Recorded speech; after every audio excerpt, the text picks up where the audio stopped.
Hey, so Hey. hey, so we're at my parents' house. This is what my parents' house looks like, and people are talking in the background. But Adrian came to visit. Look, I found him. Here, should we show her too? This is our ex-girlfriend. We all hang out. So. Yeah, we all hang out. That's what this kid is a lab tech. Yep, just got hired today. I got Yeah. offered the job today. So he's got a big boy job and can tell you about. So you had some. You can talk about how you had problems like with having to disclose to applications. Right. Okay.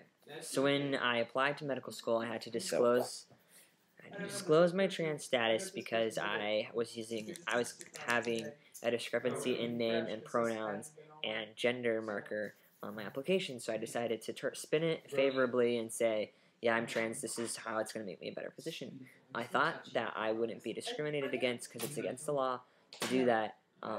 And I thought that I could give the medical community the benefit of the doubt and know that they're professionals and educated people who this is a medical issue and they should be knowledgeable of, but they weren't, and I feel like I'm getting discriminated against, so I have not been accepted to medical school yet, to places where I should have been accepted months ago. But you did get a job, and they don't know you're trans, do they? They don't know I'm trans. Yeah. I'm not going to disclose my trans status to them because I feel like it has not been good news for me. And I recently got accepted to present research in Las Vegas through the American Sociological Association. And this is the first time I've not disclosed my trans status on an application. My names and pronouns and everything like that lined up on my application, which is different. Anyway, we'll burn up. My ASA application was the first one that I'd ever done where I was completely male, and I'm not going to disclose.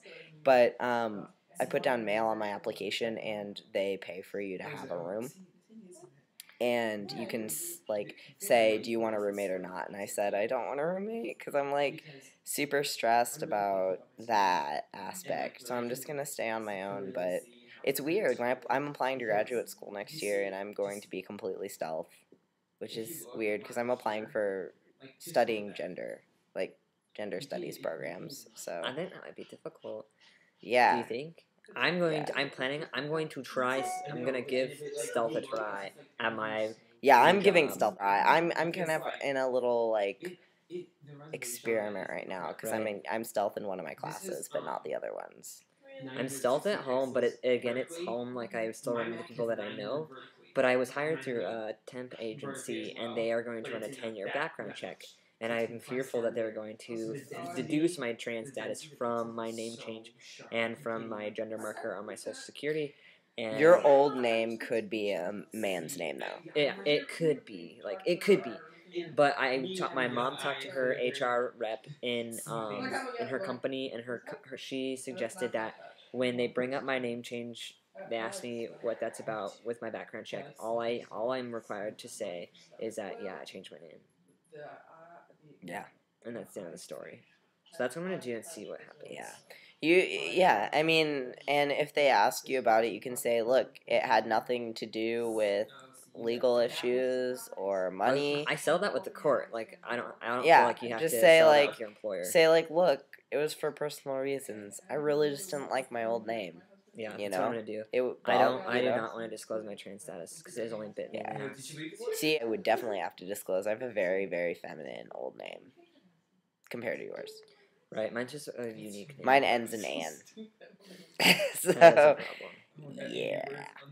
But it's fine. I mean, my old name, I've only used my old name on one thing that would be available to the public in terms of not degrees or anything, but in terms of things that I'm going to have to put down for graduate school, and that's a research project I did, but my mom was the faculty mentor for that, so I just had her vouch that so, but yeah, I mean, being stealth is weird, especially this early on in my transition. Right, and it's hard to know when you're forced to disclose or when you can spin it as something that's beneficial for whoever you're speaking to, or when do you stay stealth and when do you not, and how can you predict if people are going to discriminate against you, and how do you prove that? That's like my main concern right now is with this medical school that I obviously should have been accepted 2 months ago.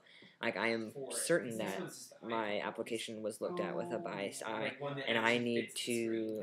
There's no way for me to know that. I can't play investigator. Yeah, and that kind of scares me too because I have a very strong background in sociology and like very strong application for graduate school, and I don't want to be rejected because I'm trans. Although I'm not as worried about that because, like I said, I am applying to the academy is way more liberal than the medical institution. You have to think about the people on the admissions panel.